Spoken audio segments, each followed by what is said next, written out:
ناظرین کرام، شعبہ اردو کوئمبو یونیورسٹی شموگا کرناٹک کے زیر اہتمام شائع کتاب عصر حاضر میں کلام غالب کی معنویت، جو بین الاقوامی اردو کانفرنس میں پیش کردہ مقالات کا مجموعہ ہے، جس کے مرتبین پروفیسر سید ثناء اللہ اور ڈاکٹر تمیم احمد وی ہیں۔ اس کتاب میں شامل ڈاکٹر خلیل تباندار کا مضمون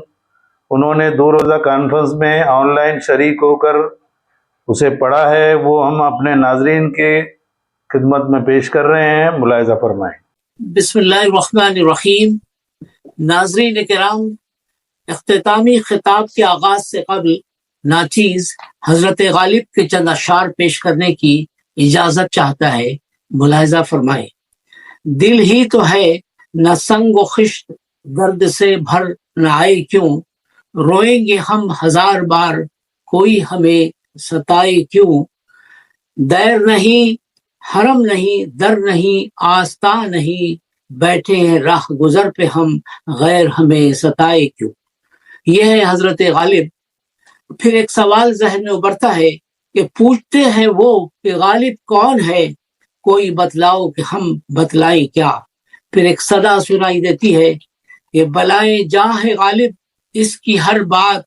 عبارت کیا، اشارت کیا، ادا کیا، اور ادائے خاص سے غالب ہوا ہے نقطہ سرا، صلاح عام ہے یاران نقطہ کے لیے۔ محترم بزرگوں اور دوستوں اور تمام اسٹیج پر جلوہ افروز تمام مہمانان کرام و حاضرین مجلس، السلام علیکم ورحمۃ اللہ وبرکاتہ۔ سب سے پہلے تمام حاضرین کرام اور خصوصاً تمام مقالہ نگار کو میں مبارکباد دیتا ہوں، جن کی مستقل جانفشانی، محنت شاقہ اور عرق ریزی کے بعد غالب پر منعقد 2 روزہ بین الاقوامی اردو کانفرنس کا حاصل کل بشکل تصنیف بعنوان غالب's poetry in contemporary times اور عصر حاضر میں غالب کی معنویت وجود میں آئی ہے۔ قابل مبارکباد ہے وہ تمام مقالہ نگار جن میں سے بیشتر آج اس مجلس میں حاضر ہیں۔ ناچیز انہیں خوش آمدید کہتا ہے، اور جو آن لائن اس پررونق تقریب میں شرکت فرما رہے ہیں ان کی خدمت میں اہلاً و سہلاً اور مرحبا کے الفاظ استعمال کرتا ہے۔ اس میں ہرگز 2 رائے نہیں ہے کہ تادم تحریر غالب کے موضوع پہ لکھی گئی سینکڑوں تصانیف میں آپ حضرات کی مرتب کردہ یہ تصنیف عصر حاضر میں کلام غالب کی معنویت انشاءاللہ یقیناً ایک اہم دستاویزی، مستند اور سنگ میل کی حیثیت سے ایک اہم تصنیف قرار دی جائے گی۔ ناچیز کے لیے یہ باعث شرف افتخار ہے کہ اس اہم تصنیف یعنی عصر حاضر میں کلام غالب کی معنویت پر تقریصی کلمات سپرد کرنے کی سعادت نصیب ہوئی ہے، جو اس تصنیف میں 32، 33، 34 اور 35 کل 4 صفحات کی زینت بن چکی ہے۔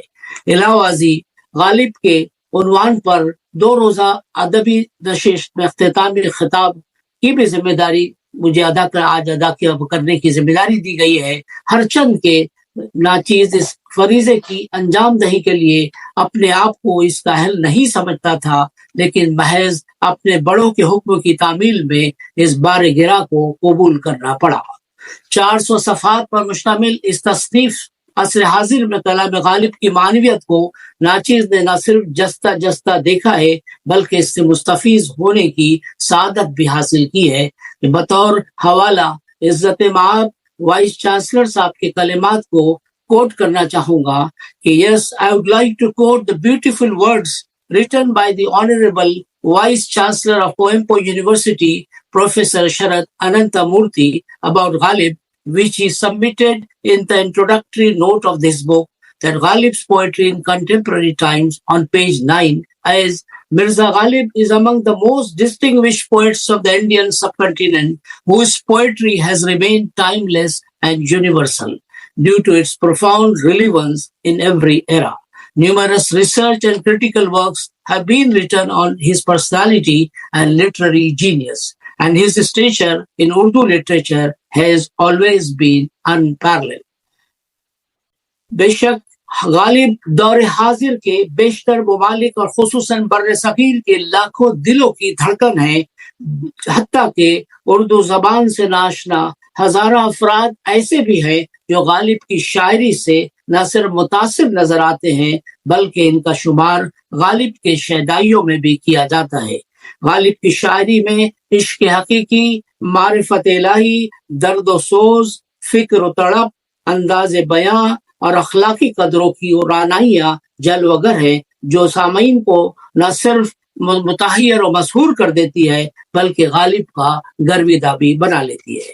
حاضرین کرام، اب دنیا کے کسی بھی خطے میں چلے جائیں، اردو زبان سے ہلکی سی شد بدھ رکھنے والوں میں غالب کے جذب درو کی گویا ایک گونج سنائی دیتی ہے کہ ہزاروں خواہشیں ایسی کہ ہر خواہش پہ دم نکلے، بہت نکلے میرے ارماں لیکن پھر بھی کم نکلے، نکلنا خلد سے آدم کا سنتے آئے ہیں لیکن بہت بے آبرو ہو کے تیرے کوچے سے ہم نکلے، محبت میں نہیں ہے فرق جینے اور مرنے کا، اسی کو دیکھ کر جیتے ہیں جس کافر پہ کم نکلے۔ دوستوں اور بزرگوں، دلی اجڑ گئی، سلطنت مغلیہ تار تار کر دی گئی۔ حضرت ذوق کے انتقال کے بعد بہادر شاہ ظفر کے فن شاعری میں غالب استاذ مقرر ہوئے اور ماہانہ 50 روپے کا طے ہوا، لیکن جب بادشاہ وقت انگریزوں کی شرانگیزی سے معزول کر دیے گئے اور آمدنی کے تمام وسائل و ذرائع مسدود ہو گئے تو بقول قمر جلالوی، توبہ کیجیے اب فریب دوستی، کھائیں گے کیا کہ مصداق کھانے پینے کے لالے پڑ گئے۔ 7 بچے فوت ہوئے اور غالب نے جب اپنی اولاد کو اپنے ہاتھوں سے دفن کیا تو اتنی ساری صعوبتوں کو اللہ کی مرضی اور منشا گردانتے ہوئے صبر و تحمل کے ساتھ نہ صرف برداشت کیا بلکہ رہتی دنیا تک یہ درس بھی دیتے چلے گئے کہ رنج سے خوگر ہوا انسان تو مٹ جاتا ہے رنج، مشکلیں مجھے پر اتنی پڑی کہ آسا ہو گئی۔ اور جب احساس سے آری خود غرض مردہ دل اور مردہ ضمیر انسانوں کے بیچ رہتے رہتے دنیا سے دل اچاٹ ہو گیا تو غالب یہ صدا بلند کرتے ہوئے نظر آتے ہیں کہ رہیے اب ایسی جگہ چل کر جہاں کوئی نہ ہو، ہم سفر کوئی نہ ہو، ہم زباں کوئی نہ ہو۔ دوران گفتگو جب کوئی ادب و احترام کو ملحوظ نہیں رکھتا تو غالب انتہائی لطیف پیرائے میں یوں شکایت فرماتے ہیں کہ ہر ایک بات پہ کہتے ہو تم کہ تو کیا ہے، تم ہی بتاؤ کہ انداز گفتگو کیا ہے، اور اپنے افسردہ عقیدت مندوں کا دل لبھانے کے لیے یہ کہتے ہوئے نظر آتے ہیں کہ مہرباں ہو کے بلا لو مجھے چاہو جس وقت، مہرباں ہو کے بلا لو مجھے چاہے جس وقت، میں گیا وقت نہیں کہ پھر آ بھی نہ سکوں۔ گردش لیل و نہار میں ڈوب جانے کے باوجود اپنے مالک رب العالمین کے سامنے اس کا برملا اعتراف بھی کرتے ہیں کہ میں رہا رہی نہ ستم ہائے روزگار لیکن تیرے خیال سے غافل نہیں رہا۔ اس میں ہرگز دو رائے نہیں ہے کہ غالب ایک عبقری جینیس شخصیت کے مالک تھے لیکن آخر انسانی تو تھے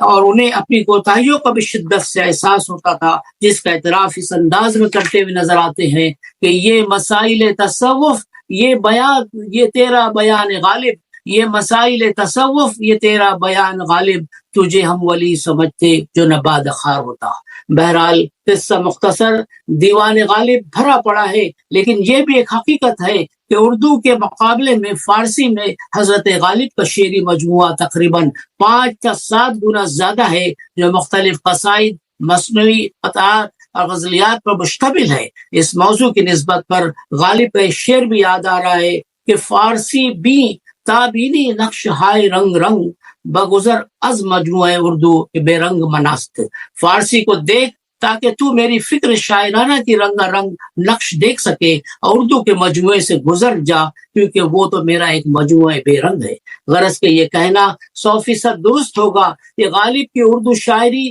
فارسی شاعری کے مقابلے میں گویا ٹپ آف دی آئس برگ کی حیثیت رکھتی ہے، لہٰذا یہ لازمی ہے کہ غالب کو مکمل سمجھنے کے لیے ہمیں فارسی زبان کو بھی سمجھنا لازمی ہے۔ اس کا دوہرا فائدہ یہ ہوگا کہ غالب کے علاوہ پھر ہم رومی، فردوسی، شیرازی، خسرو اور اقبال کو بھی سمجھنے میں قدر آسانی ہو جائے گی۔ ناظرین کرام، آج حضرت غالب کو خراج عقیدت پہ تحسین پیش کرتے ہوئے وہ منظر بھی نگاہوں میں آ رہا ہے جب 1905 میں سارے جہاں سے اچھا